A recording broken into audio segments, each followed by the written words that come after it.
Wake up, buy here, pay here people. It's a beautiful day.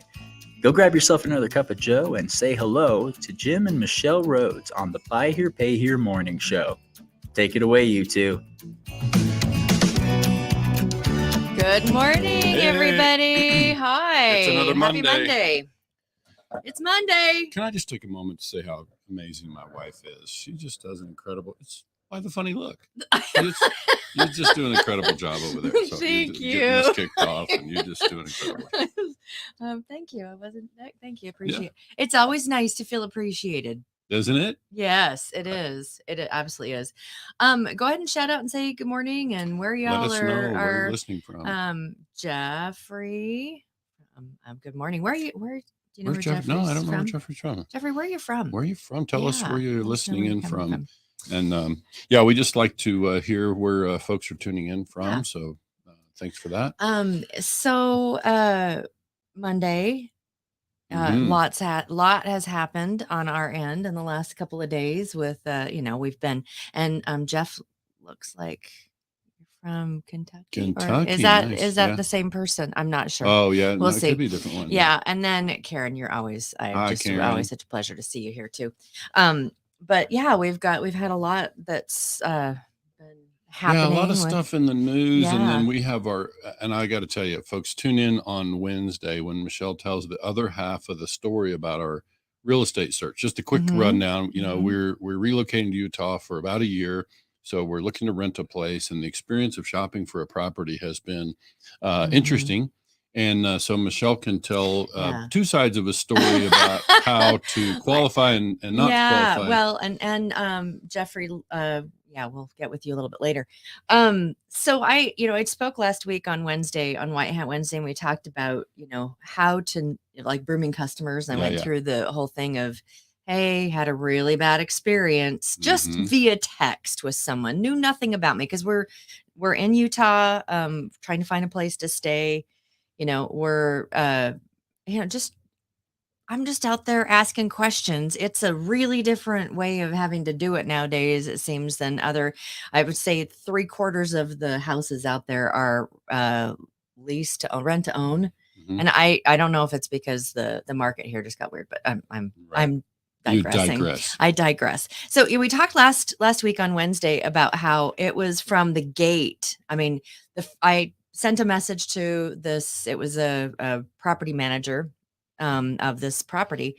She knows nothing about me. I can tell the whole story now. Well, okay. Not the whole thing. Okay, this is going to be as Reader's Digest as I can possibly get, and that just dated me a lot. So sent a message. She's like, "How many people? When do you need it? Felonies?"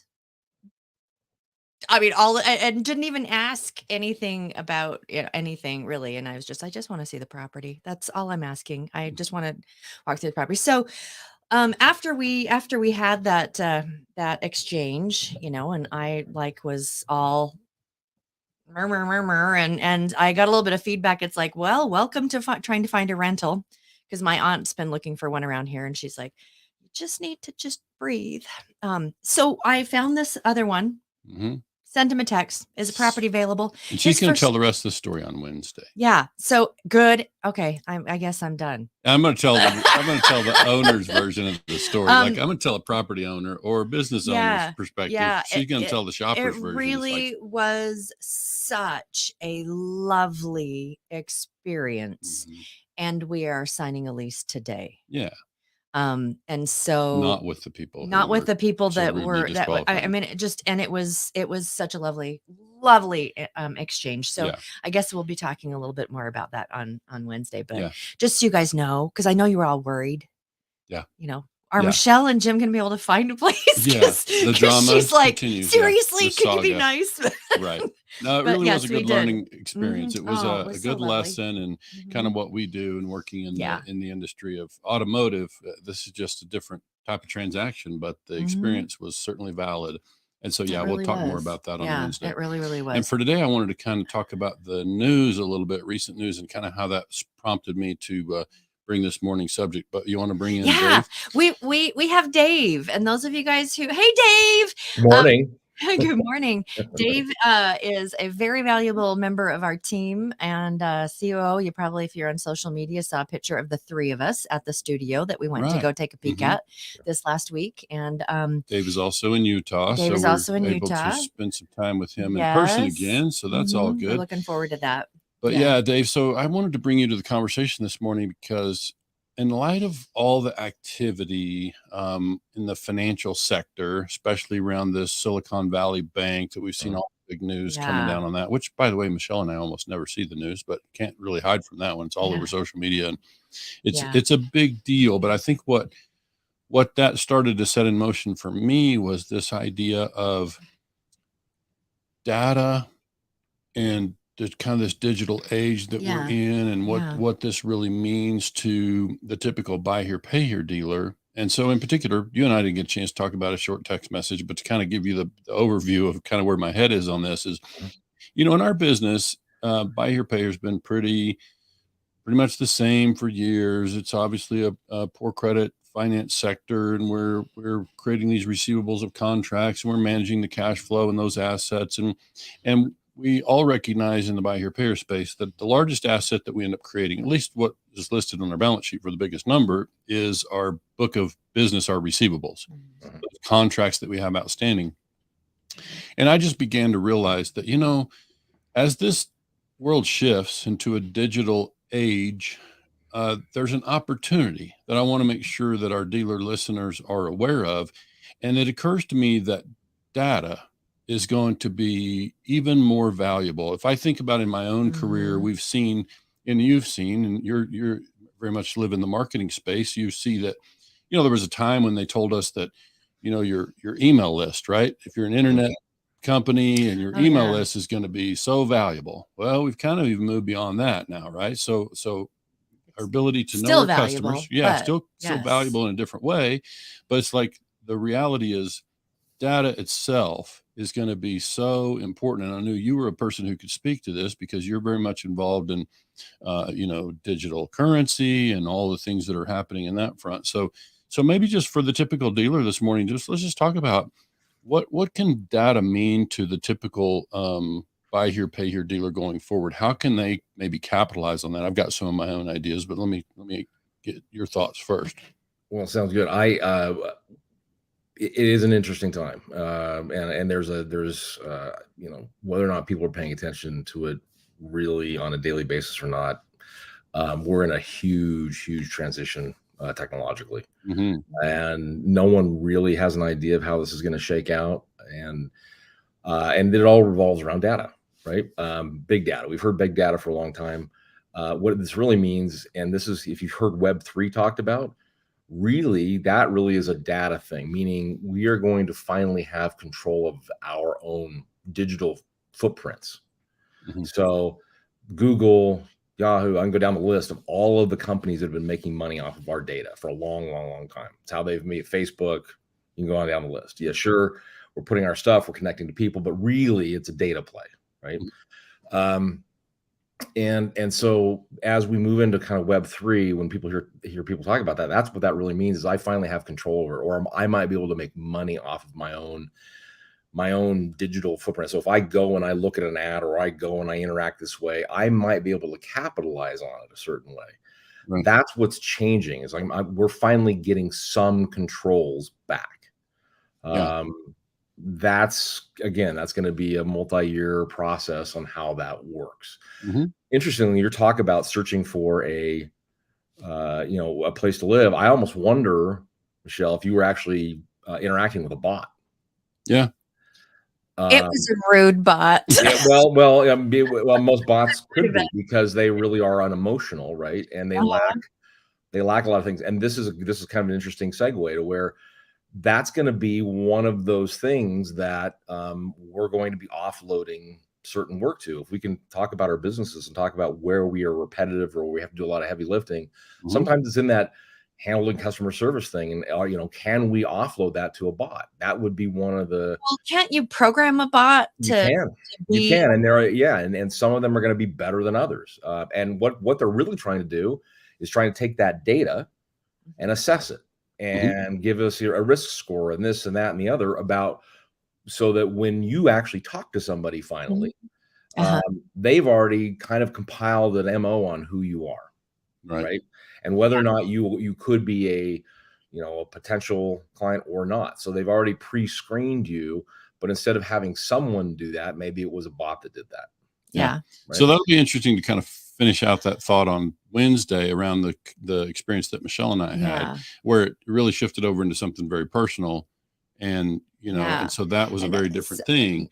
But I think for me, Dave, it's like when I hear about the data thing, the thing I'm really aware of in this moment, like I see a lot of data opportunities for buy here, pay here. We have seen, and listen, the industry is changing. It won't be too long. We'll be financing something besides cars with 4 wheels, I suppose. But in the meantime, we have to figure out how to do that as well as possible. And I think data is important. Let's save, like you touched on the kind of the credit profile or the personal profile. We can save that conversation for another day, because for me, there's a whole big thing around just the credit element alone. But now if I think about this example for where my mind was on this is, think about the typical buy here, pay here dealer. If data can help them learn, and we got all this AI out there, artificial intelligence, machine learning, all this stuff we hear about, when dealers learn to tap into that, I can foresee the day that they could shave their charge-offs by 25%. 50%. What's that number look like for a dealer who's going to be in business for another 10 years? That to me is where we start to see, and that's why I kind of teased the topic of it could be more valuable than that portfolio of contracts that you're going to liquidate. If you can learn how to manage your data, and just the possession of the data alone is big. We touched on that. We did. Some months ago, we did an episode on that about who owns this data. Yeah, that was it's all going through the software. Someone was asking to do a DMS or a DMS change, and their current, not the one they were shifting to, said, "No, that's our data." Yeah, and it's like, Humana? Yeah, that's a good way to really, kind of separate us. Like, we need to really know as dealers, we need to know who possesses the data. And then obviously holding it is one thing, and learning how to work with it and get better at what we do and help our customers have a better experience in the process. Those are all opportunities that I see that are big financial opportunities for us, of course, but really where that comes down to me is connecting with the consumer, understanding the consumer better, able to provide a better solution for them. And so the financial opportunity around that is just massive in my mind. I think so. I mean, I think that's been the hallmark of most of the efficiencies that have come out of using stuff, using this technology. And so, you could look at, improved customer experience, and there's going to be a lot of things around what you do with data around that, like how you take the data and how do you improve a customer experience. Better risk assessment, which we just touched on, increased efficiency, enhanced marketing and sales. That's a big one right now in AI, in ChatGPT. A lot of AIs are coming to the market right now that are actually taking over the jobs of, say, somebody who's a content creator for you, who says, okay, well, instead of you hiring somebody now to put together 100 posts, you have this bot that has some information about you that is also consumed a lot of information, in the general market space, and can spit out a list of lots of things fairly quickly. And they're good. And they're, when I've played with it, they're pretty good. And so you see these things. How is this, how do we use this? That's just four kind of sections to where data, and having a certain amount of data is going to help people. And so one of the things I think probably is helpful is, like, first of all, I don't, when I use the word AI, ML, algorithms, it's probably helpful to everybody listening is that, AI is artificial intelligence. I think everybody knows that. ML is often said these days. It's machine learning. Really, when we're talking about artificial intelligence, we're really talking about machine learning. And then it's all based upon algorithms. And we hear that word thrown around a lot. And, really algorithms are just, sets of instructions that are followed in a specific order to solve a problem. And so they've been created by these people to say, okay, we have all this data, take it and do this thing with this data. Right. And so, it helps kind of understand how, when we're talking about all these things, what's actually going on. And it all comes back to data. The more we have, we can have an algorithm go to a whole market and say, look at this set of data and look for this. Yeah. And that's what's been kind of interesting. Sometimes sometimes the algorithms are finding unique patterns that we didn't know and didn't know existed. Like, oh, by the way, this is, or this customer, under these set of circumstances will probably buy if these two items are, that's the kind of thing that big data can do for us. And I wanted to, I'm just the novice of data and buy here, pay here, is that you can't measure something you're not measuring. You can't learn from something you can't manage something that you're not measuring. And so, data is a great, when you're starting to collect the data, that's a great way of being able to start to effectively measure your effectiveness for your underwriting, for, all of the different things. And so, when we talk to a new dealer and, we will ask questions like, how many people that show up on the lot do you actually sell? And then they're like, somewhere around, and it's like, no. How many people that show up on the lot? And so there's a lot of, and I know just from chatting with other dealers, there's a lot of going with your gut. And that's been what has been available. I mean, it's kind of, you just going with your gut. Well, we now are starting to get in a position where we can start to leverage so much more than your gut. And I see like 20 groups have always kind of been data driven, they're turning in their composites, but only people that are in the 20 group really get to leverage that information.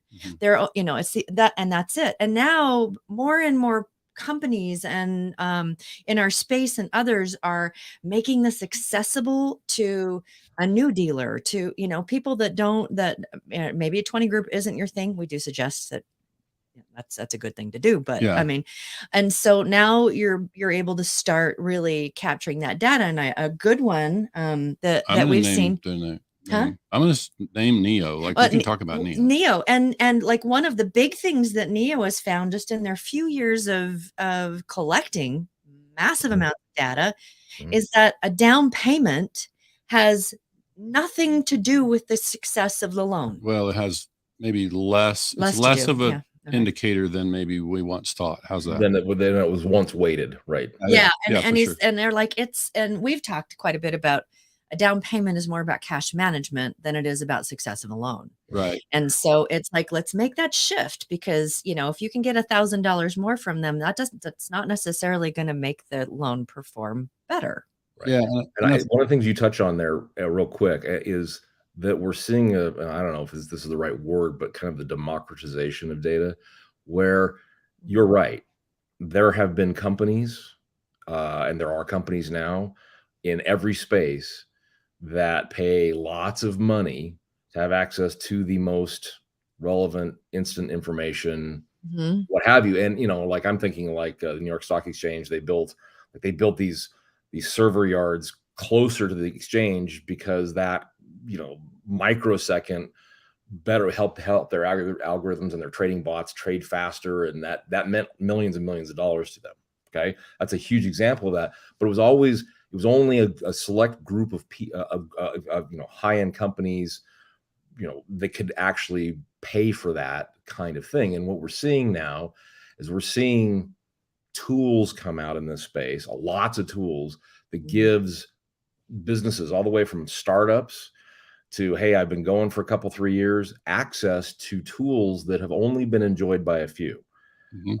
Maybe they brought on a company to analyze data and look at these things, and they could make 18-month, 24, 36-month decisions, but they were doing it not a shot in the dark. They were doing it because they spent a lot of money to go through the data, to do all that. But that's impractical for a lot of businesses.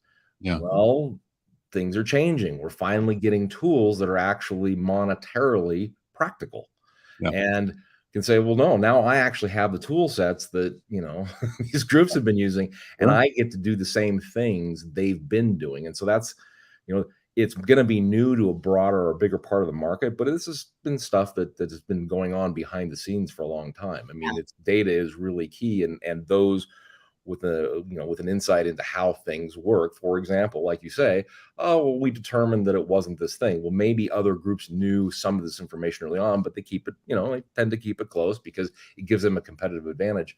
Now, even in your own, small business, you can use some of these tools to help you kind of level that playing field, if that makes sense. Yeah. And I would just say that, I'm just going to mention Neo, and I'm going to tell folks, look, if you jump out there and sign up with Neo, the 3 people you see on the screen will not receive a nickel. So there's no compensation for us. I'm simply saying that Neo Verify with Naveen Batija, they have done such a beautiful job of bringing high level intelligence to our sector and buy here, pay here. Like as you said, it's typically enjoyed by large finance companies and, big banks and that sort of thing. And now we're fortunate to have that in buy here, pay here. And it's one example of, how I think data is, because you touched on the buying experience and helping connect buyers, consumers, with the product. Well, in our case, in buy here, pay here, not only do we need to connect with the consumer, but we're stepping into a 3 and 4 year relationship with that consumer. So we need to make sure that performs well. It's a good match, a good fit. So we've got that added element in our line of work. And Neo is doing that. And so I think, I'm happy to mention them because part of the thing about data for me is, they are, and it's our own data. They're able to drive decision making for dealers and underwriting based on the dealer's own data and their own experience. I jokingly told them one day, I said, it won't be long. You'll be able to tell me never to finance a customer named Mary on a Tuesday after 2:00, something ridiculous like that. And they said, well, if the data points are there, I suppose we could. That's the idea, though, is that it's gotten to the place where we have the opportunity. And I would just tell you, I'm pledging, and I hope the 2 of you will join me. And I'm just kind of pledging to say, I'm happy to do anything I can to make sure that we use data in an honorable way in our industry, because, there's this concern about who's going to have the data and who's going to drive it. And will it be, done in a nefarious way? I'm just saying, I hope in our industry that we can be a voice of making sure that data is used for the benefit of consumers and dealers and improves the experience between the two. We know that possibility exists. And so I hope we'll be able to help. I'm with you. I'm with you. She's with me. What about you, Dave? I think that should be in every industry. And yes, I guess. Well, especially this one. Yeah, I would layer on top of that. One of the things we talk about with the White Hat Way is transparency. And I would challenge in a good way. I would challenge those out there in the industry, providers for dealers, that if you have a lot of really rich data, that let's see how we can leverage that and make it available to dealers to be able to better their business. Because, I think just about like DMSs, all of the data, there's so much data and no one is leveraging it except for maybe the DMSs. But it's like, it's stuff that really could help dealers. We're going to ask them for it. We're going to ask them for it. Yeah. So, and just, being like super transparent. It's like data is data, and you should be able to see the information and access the information and be able to transfer the information about your customer and their accounts in a confidential way. Obviously, there are privacy things that we have to navigate there, but I think that can be done in a way that's aggregated and still confidential, but we can still utilize the information for the benefit of the industry. So, we're happy to go out and do that and ask those questions and start to pull together the data that will be helpful, because that's one thing we have. We've been using even browser-based data, systems since the mid 2000s at least. And so, there's a lot of stuff there. And so I think, I'm just watchful, like the credit piece for me, Dave, is something that Neo, as an example, when a customer comes into their system, through a dealer's, portal or whatever, then, Neo is able to look at the customer's credit profile. That's one element. And then the other would be the car itself that they're purchasing, the performance of the automobile, and then the structure of the loan between the two. So they're able to kind of look at those 3 things and help dealers make a better judgment. But I think, it'll, as they go forward, I'm just aware that, gosh, there's so much more to a person than their credit score. And so I think the opportunity to begin to learn that stuff, we know that, we say that in the buy here, pay here space, but I'm just saying, I see data now moving to the place where through artificial intelligence, we're going to be able to help do that. And now bringing it back to the thing about the lease experience, like, Michelle reaches out to this person and this realtor just starts grilling her with all these disqualifying questions. And I couldn't help but think about what that looks like for the owner of that property. They've got somebody out in front who's representing them, and the person who owns the property probably would like to get it leased. Well, but there's two things that it's like, if they don't care, then I don't want to do business with them. Right. Yeah. So I think the point is there's just a whole lot more to the situation than, in this case, background checks and credit score. And we're not saying you won't do that, but there's just more to it than that. And we did our thing last Wednesday about, in our industry of buy here, pay here, like, you're going to let the customer test drive the car? Or why jump through all these hoops and make them suffer credit inquiry and spend minutes doing an application when they might not even like the car? So, yeah. And those of you who listened last Wednesday, that was like, stop asking me all these questions. You don't even have a picture of the inside of the house. I just want to come take a look at the house and see if, because that's an investment. And it's just an example, but I think there are just so many examples. And I just think really for today, I just want to kind of drive home the idea that, listen, in our industry, we ought to be watchful about what's happening with data, because it's a big opportunity. It's an opportunity for us to improve our business, not be afraid of the stuff. And it's a little bit of a weird, nebulous kind of an area for many of us, but it's time that we all kind of learn and utilize the technology that is around. So I would also I'm sorry, Dave. No, go ahead. No, go ahead. Just side note, it's like a possum, not a squirrel, because it's related.